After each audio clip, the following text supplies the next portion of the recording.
8వ తరగతిలో social science చదువుకుంటున్నారు. ఇప్పుడు మనం ఈరోజు ఒక పని చేద్దాం. సిద్ధంగా ఉన్నారా? అందరూ అటెన్షన్ లో ఉన్నారా? వేరే ఎక్కడ ఆలోచనలు ఉన్నాయా? మళ్ళా నేను చెప్పగలుగుతారా? నేను చెప్పింది యాజ్ ఇట్ ఈజ్ మీరు చెప్పాలి. సరేనా? సిద్ధమేనా? ఓకే. మొదటి టాపిక్ ఎవరన్నా హోంవర్క్ చేసుకొని వచ్చారా? చదువుకున్నారా ఈ సబ్జెక్టు? అయితే నేను బ్రీఫ్ గా చెప్తాను. చెప్పిన తర్వాత మీరు ఏదైనా అడిగితే సమాధానం కూడా చెప్పాలి. చెప్తారు కదా? ఓకే. మొదటి సబ్జెక్ట్ వచ్చి మనకు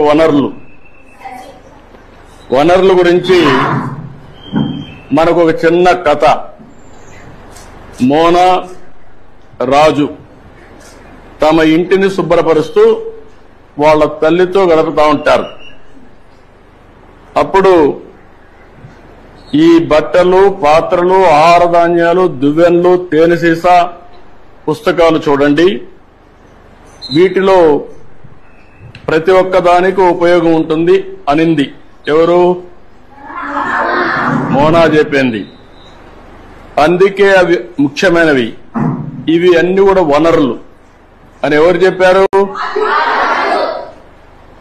అది అయిన తర్వాత వనరులు అంటే ఏంటి అని రాజు వాళ్ళ అమ్మని అడిగాడు. అడిగినప్పుడు వాళ్ళ అమ్మ చెప్పింది ఏం చెప్పిందంటే, మన అవసరాలు సంతృప్తి పరచడానికి ఉపయోగపడేది ఏదైనా సరే అది ఏమంటారు? వనరులు అంటారు.